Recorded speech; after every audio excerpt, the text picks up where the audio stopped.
Olá a todos e a todas, sejam bem-vindos à nossa rubrica Histórias que nos unem.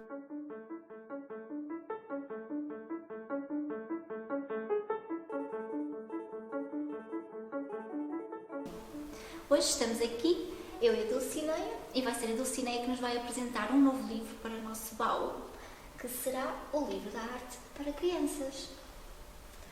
Olá, foi este o livro que eu resolvi trazer hoje, o livro da arte para crianças, de Rosie Dickens. Gostei muito dele porque é um livro muito didático, onde são apresentados vários artistas. É um livro muito bonito, portanto, com muita qualidade, é da Eddie Kerr, e apresenta quadros dos últimos 500 anos. 500 anos? Sim. Só apresenta 32 obras diferentes e tem uma pequena introdução sobre a arte, o que é a arte, o porquê fazer arte, e também tem aqui umas pequenas curiosidades sobre a revolução do óleo. Pronto, porque é que o óleo foi importante para a arte, o que é que o óleo veio mudar na arte. Veio mudar porque, como permitia ao artista demorar mais tempo a pintar, porque demora a secar, então permitia-lhe mais tempo e também permitia que outras cores. E depois começa então com o Leonardo da Vinci e com o Miguel Ângelo. Pronto, é muito giro, porque é muito didático. Eu acho que tem uma visão muito didática de pequenas curiosidades sobre os quadros, dando às crianças um certo sentido de que os quadros são feitos por pessoas para pessoas e não uma coisa distante que eles não conseguem atingir. Sim, porque quando nós vamos a um museu de arte, quando somos mais novos, não é? Aquilo acaba por ser demasiada informação e os quadros acabam por não nos dizer assim grande coisa sobre o nosso dia-a-dia, sobre nós, porque também não sabemos interpretar, não é? E este livro, provavelmente, quando nós formos visitar, um dia que vai visitar o Louvre, quando vir a Mona Lisa, se conseguir lá chegar, né? Porque isto também é outra questão, já compreendo porque é que foi pintado, com que intuição, não é? Mesmo que seja de uma forma muito suave, não é? Porque isto é uma introdução, por isso é que é para crianças, acaba por dar um sentido depois a obras que de outra forma seriam insignificantes para nós. Sim. E também, ao trazer determinadas técnicas e determinados pormenores, mostra à criança que o quadro tem uma evolução, que ele não aparece pronto, porque a criança tem aquela sensação de ver o quadro e de que já está pronto, já está perfeito, ela não consegue atingir aquela perfeição. Então isso aumenta a distância que ela tem em relação às obras. A questão de que o quadro não é uma fotografia. Exatamente. Que é espontâneo. Exatamente. Portanto, depois tem aqui, por exemplo, sobre o nascimento da Vênus, é um dos escolhidos. Explica, por exemplo, como é que surge este efeito da Vênus parecer que meia fluida, como é que o artista conseguiu atingir esta fluidez no corpo da Vênus, é muito interessante. Pormenores que eu não sabia também, não é? Porque não sou historiadora da arte. E vai percorrendo assim quadros muito conhecidos, o Vermeer, a Leiteira. Sendo um livro informativo, também nos traz algumas informações sobre os autores ou só sobre o quadro? Traz sobre os autores, traz sempre uma pequena coluna sobre o autor e depois sobre um quadro, sobre a obra ou sobre alguma particularidade, não é? E também está arranjada em temas, portanto aqui tem as cenas do cotidiano, não é? Com o Rembrandt e com o Vermeer.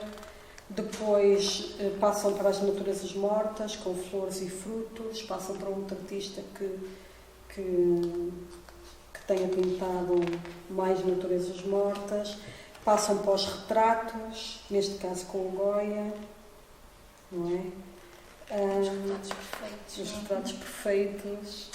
Depois aqui, por exemplo, passa para a natureza e para uma certa introspeção, com este quadro, não é? O caminhante acima do mar de nevoeiro.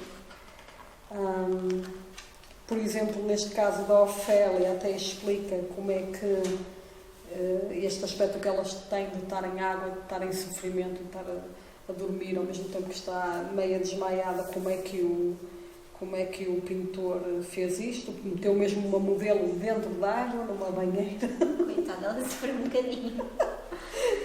Também aquela noção, né, que para a criação da obra, o artista acaba por passar por várias fases, né, por várias experiências, e que os modelos também sofrem um bocadinho neste processo, até o artista conseguir aquilo que imaginou. Exatamente. Portanto, no fundo, humaniza a arte, porque a arte cai muito, a pintura, a escultura, num certo distanciamento. E este quadro permite essa humanização. É muito interessante, eu gostei muito dele, gosto muito dele por isso.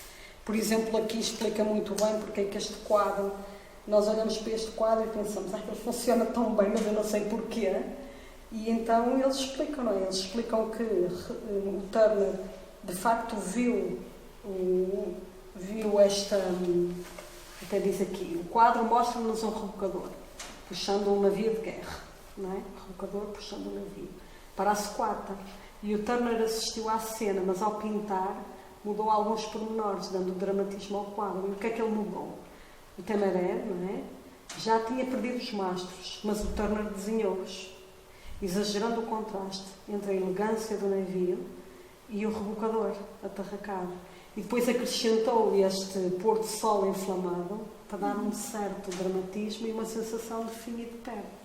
Portanto, o artista, no fundo, ele viu uma realidade, mas transformou-a numa interpretação.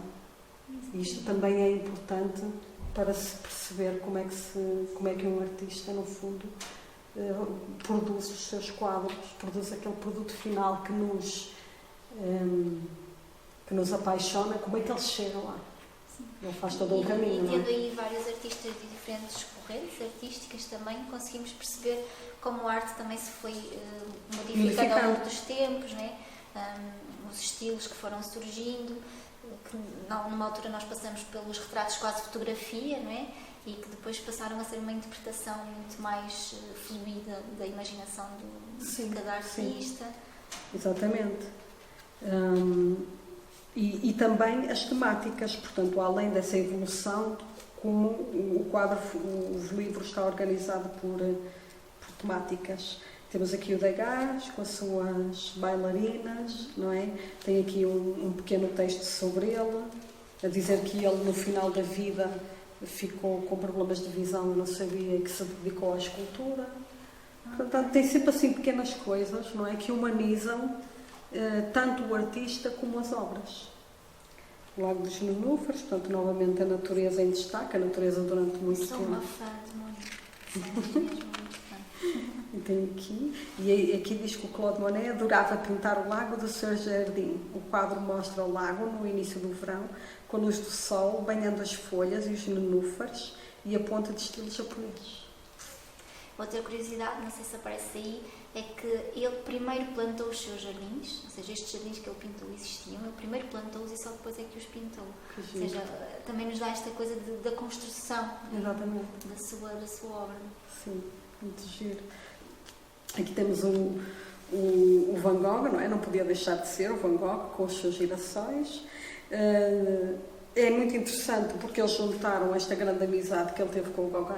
E o quadro que aqui está é do Gauguin, exatamente do Van Gogh, a pintar os girassóis, e depois também tem uma pequena curiosidade sobre o Gauguin, sim. Portanto, juntaram aqui dois pintores num só também. Depois tem aqui este, muito interessante, do circo, o pontilhismo de Seurat, não é? Que ele desenvolve. O tigre numa tempestade tropical. E já faz quase lembrar as ilustrações infantis que hoje temos. Muito bonito. Sim. O grito, que é muito conhecido também. Pronto. Portanto, é o beijo do Klimt. Tem muitos. Tem 32. Na verdade, são 32. Deixamos aqui alguns. Para depois visitarem. Curiosidade. E consideramos que é um livro muito interessante, com uma boa introdução à arte, uma boa introdução a muitos quadros interessantes e artistas, e que depois pode levar a conhecer outros, e para conhecer estes e conhecer outros artistas. E tens alguma sugestão de um local que possamos visitar? Acho que podemos visitar neste momento a Alfândega com a exposição imersiva sobre o Klimt. Acho que está muito interessante, ainda não fui ver, mas gostava de ir. Acho que também se podem visitar outros museus mais clássicos, não é? Como o Museu Soares Reis pode-se visitar, ainda que tenha uma coleção de faianças muito grande, acaba por ser um museu interessante para visitar. E pronto. E já são 2 sugestões. Já são De qualquer das formas, visitem museus. No fundo, Sim. é esta a nossa mensagem. Sim. Estes livros vão nos ajudar também a orientar melhor esta visita, ou mesmo até os serviços educativos dos próprios museus ajudam com algumas ideias, mas a nossa intenção também é que se visite estes lugares e que passem a fazer parte do cotidiano das famílias, quanto mais não seja ao fim de semana, para visitarem algumas coisas diferentes e Quem é do conhecerem. Porto pode sempre visitar Serralves, mesmo que seja um museu de arte contemporânea. Acho que deve visitar os mais clássicos, claro. Em Lisboa temos o Museu de Arte Antiga, que também Sim. é um sítio para se visitar. Sim. Um novo livro para o nosso Paulo. Obrigada, Dulcineia. Obrigada. E obrigada a vocês por nos assistirem. Já sabem, se gostaram deste vídeo, coloquem gosto, sigam o nosso canal e até à próxima. Até à próxima.